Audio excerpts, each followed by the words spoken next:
आज के एपिसोड में जो हम कहानी लेके आए हैं, उस प्रोडक्ट को भारत और भारत के बाहर भी जाना जाता है।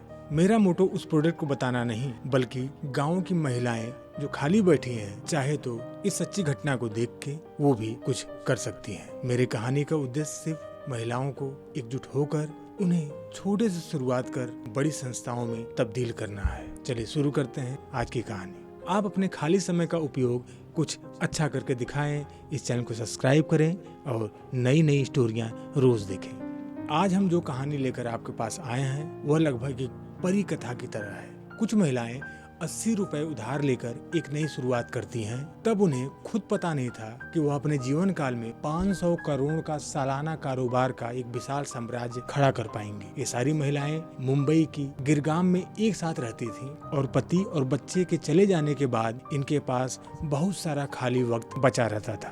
अपने खाली समय का उपयोग करने के लिए उन्होंने एक ऐसे काम की शुरुआत की जो $1 मिलियन आइडिया में तब्दील हो गया। जसवंती बेन पोपट ने 15 मार्च 1959 के दिन अपनी 6 गृहिणी सहेलियों के साथ मिलकर उधार के 80 रुपए से दाल और मसाले खरीदा। उन सामान से आटे गूंथ उन्होंने पहले ही दिन 80 पापड़ बनाए और पास के ही स्थानीय बाजार के दुकान में इन पापड़ों के 4 पैकेट को बेचा। दुकानदार को पापड़ पसंद आए और उन्हें दूसरे दिन और पापड़ बनाने को कहा। 15 दिनों के बाद उधार ली हुई उस राशि को लौटा पाने में सक्षम हो पाई और इस तरह लिज्जत पापड़ का जन्म हुआ। जब हमारी टीम ने लिज्जत पापड़ के चीफ से पूछा कि शुरुआत की कहानी क्या है, तो उन्होंने कहा पहले ही साल लिज्जत पापड़ की 6,196 रुपए की बिक्री हुई। तब उनका आत्मविश्वास बढ़ा और उन्होंने और महिलाओं को इसमें शामिल करने के लिए आमंत्रित किया। वही एक छोटी सी शुरुआत थी जो आज एक विशाल साम्राज्य बन के आपके सामने है। उनका यह अनोखा मॉडल ही लिज्जत की ताकत बनी, क्योंकि यहाँ जो महिलाएं काम करती थीं उन्हें इस काम में खुशी मिलती थी। कुछ महिलाएं इकट्ठी होकर सुबह से ही पापड़ के लिए आटा गूंथना शुरू कर देती थीं। आटा गूंथ जाने के बाद उसे थोड़ा थोड़ा कर महिलाओं में वितरित कर दिया जाता था। महिलाएं अपने अपने घर पर ले जाकर पापड़ बनाती थीं और दूसरे दिन उन्हें सेंटर में जमा कर देती थीं। आज लिज्जत के पास 4000 मेंबर हैं जो लगभग 90 लाख पापड़ बेलती हैं। इस संस्था का हेड ऑफिस मुंबई में है और इसे उन्हीं 21 महिलाओं की एक समिति चलाती है जिन्होंने इसे शुरू किया था। यह वह जगह है जहां हजारों महिलाएं अपने पैरों पर खड़ी हैं और आर्थिक रूप से अपने परिवार की मदद भी कर रही हैं। यह महिलाएं अपने इस काम को पसंद करती हैं क्योंकि इसमें घर में ही रहकर काम हो जाता है और उन्हें काम के लिए कहीं बाहर भी जाना नहीं पड़ता। यह महिलाएं एक दिन में लगभग 1000 से 1200 रुपए का काम कर लेती हैं और वो अपने बच्चों की पढ़ाई और शादी में सहयोग दे पाती हैं। जयंती बेन पोपट कहती हैं, बहुत सी महिलाओं को अपनी खुद की ताकत बनते देख मुझे ऐसा लगता है कि मेरा जीवन सफल हो गया है।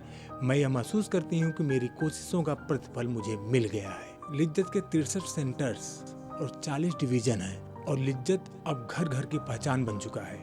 इसमें जो प्रॉफिट होता है वह मैनेजमेंट द्वारा सारी महिलाओं में वितरित कर दिया जाता है। सभी महिलाएं जो पापड़ बेलती हैं वह कंपनी की मालिक मानी जाती हैं। आकाश छूती बिक्री और अपार सफलता के लिए जयंती बेन कहती हैं, गुणवत्ता के लिए कभी भी समझौता नहीं होना चाहिए। महिलाओं में आटा वितरण से पहले मैं स्वयं ही पापड़ का आटा टेस्ट करती हूँ। अगर मुझे जरा भी लगता है कि क्वालिटी में कुछ कमी है तो मैं पूरे आटे को खारिज कर देती हूँ। गुणवत्ता नियंत्रण हमारी खासियत है और फिर स्वाद और स्वच्छता में निरंतरता हमारा उद्देश्य है। हम नो प्रॉफिट नो लॉस के आधार पर काम करते हैं, इसलिए नुकसान का सवाल कभी नहीं उठता है। जयंती बेन की भावना असाधारण है और इरादा मजबूत भी, जो किसी को भी प्रेरित करने के लिए काफी है।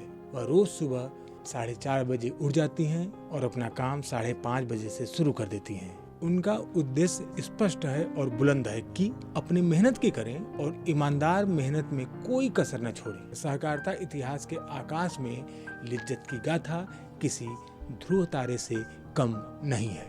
अगर आप चैनल में नए हैं तो चैनल को सब्सक्राइब कर लीजिए, क्योंकि यहाँ पे रोज ऐसी ही नई नई प्रेरणादायक स्टोरी आपको मिलती रहेगी। हमारे फेसबुक पेज को फॉलो करें और लाइक करें। यूट्यूब चैनल बूस्ट इंडिया को सब्सक्राइब करें, लाइक करें और अपने अच्छे अच्छे कमेंट दें। अगर आपको कोई और स्टोरी देखनी है तो नीचे कमेंट बॉक्स में जरूर लिखें। हम कोशिश करेंगे कोई स्टोरी जल्द से जल्द आप तक जरूर पहुंचे।